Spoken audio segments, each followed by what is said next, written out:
Yo, yo, yo, yo, yo. Nikki Owowo. Okay, y'all. So I wanted to talk about what happened to Ralph Yarl's, a teen who was shot in Kansas City, Missouri last week.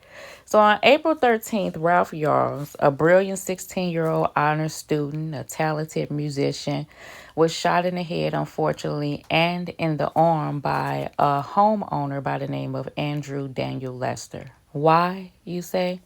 Because he mistakenly rang the wrong doorbell. See, Ralph set out to pick up his twin sibling at a friend house, and he was supposed to go to 115 Northeast Terrace. However, Ralph mistakenly went to 115 Northeast Street. He rang the doorbell of 84-year-old Andrew Daniel Lester, not knowing what lurked on the other side of that door. So he waited patiently for someone to possibly say, "Who is it?" or "Who's there?" He heard faint noises of movement, and in my opinion, possibly I'm thinking the child thinking someone is headed towards the door, not knowing that the faint noises that he was hearing was Mr. Daniel Lester looking for possibly rounds to load his shotgun. That's when the child was met with boom, and that was the sound of Andrew Lester viciously shooting the child through the glass door without even opening the door. He shot him through the glass door, first in the head, and then he again shot the child again, and that landed in the arm. After he shot the child, it was stated by Ralph Yarls, the victim, that the owner of the home yelled at him and said, "Don't come around here." Could you imagine what's going through that child mind that you just innocently going to ring a doorbell and that's what you met with? I couldn't imagine. I'm sending my prayers. That was someone's baby. You know what I'm saying? That just rang a doorbell. The young teen fell, and by the grace of God, he was able to get back off the ground and try to go get help in an attempt. Now, he went to three different houses, and didn't no one wanted to help him, and then finally someone did. He's now been released from the hospital, and due to, he has a long recovery that's ahead of him, I believe, mentally, physically, and emotionally, due to this incident. You know, as for the homeowner, he was originally locked up for about, I don't know, about an hour and a half. And then after the outpour took place, he was once again taken into custody for a second period of time for 24 hours. And then he was released on a $200,000 bond. And now he's currently awaiting trial. He's been charged with first degree assault and armed criminal action. And he has given a statement that I'll play later from the news clipping, stating that he was scared to death that the child was trying to break in, and he was scared to death of the child's size. That's what's been going on. What do I feel? And this is my opinion about it. My questions are, what robber, Mr. Homeowner, rings the doorbell and wait patiently for you to come to the door? I'll wait. Now, we got some crazy stuff going out there right now. If you look at the child size, and I know pictures are different, this you can plainly see this is a statue of a child. And then to me, the picture, the homeowner looked like he bigger than him. Whatever happened to a simple "who's there" or "get the hell off my front porch"? You have the wrong door. The child wasn't given the option. The child didn't, to my knowledge, knock on the door, although the homeowner says that the child knocked and then he grabbed at the door handle. Why would he do that? The child said no, he did not.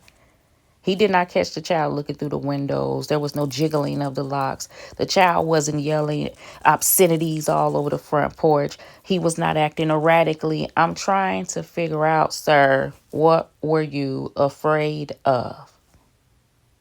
What were you afraid of on the other side of the locked door? On the other side of the locked door.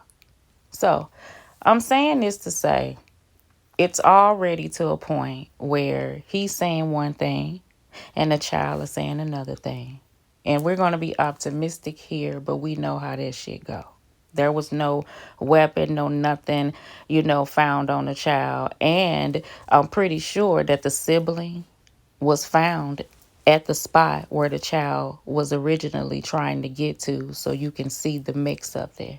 So we're going to see how this unfolds. Since then, Ryan, no, that's not his name, Ryan, Ralph has received and has gotten an attorney.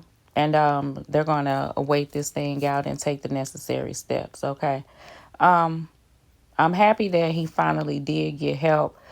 Although it's a time where I hate people just reaching out and grabbing cell phones instead of helping people. I hate that this child had to, by the grace of God, be carried and be able to walk through and go to 3 different residents before anybody would help this child.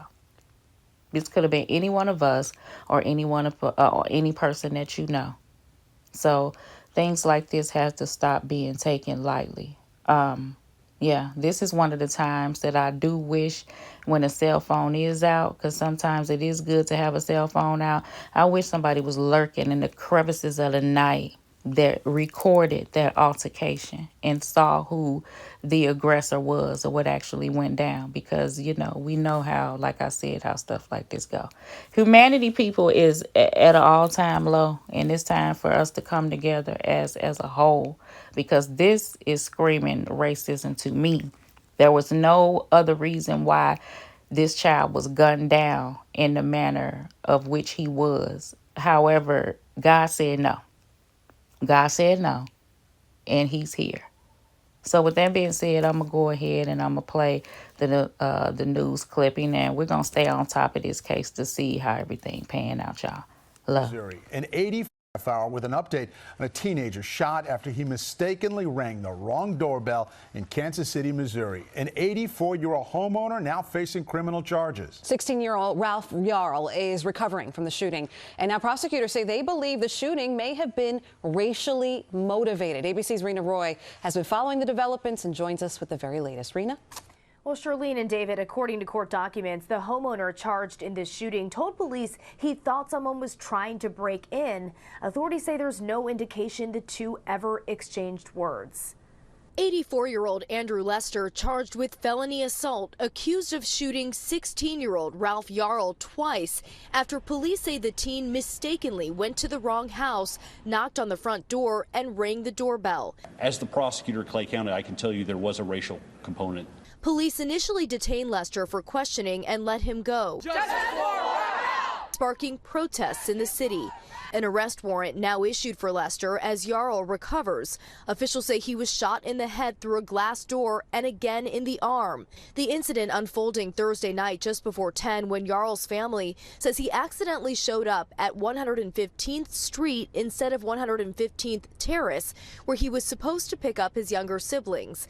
According to court documents obtained by ABC affiliate KMBC, Lester claims that he thought someone was breaking in and that it was the last thing he wanted to do, but he was, quote, scared to death of Yarl's size. Yarl allegedly telling police that Lester told him don't come around here following the shooting. His family says thankfully he's making progress in his recovery, released from the hospital Saturday to recover at home. We're just taking it day by day as he's healing.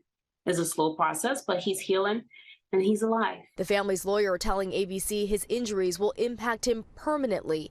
He's suffering from a cracked skull, traumatic brain injury, post-concussion syndrome, and subdural hematoma on the left frontal lobe. How well he is doing is, in fact, miraculous, and we are excited about the progress that he has made.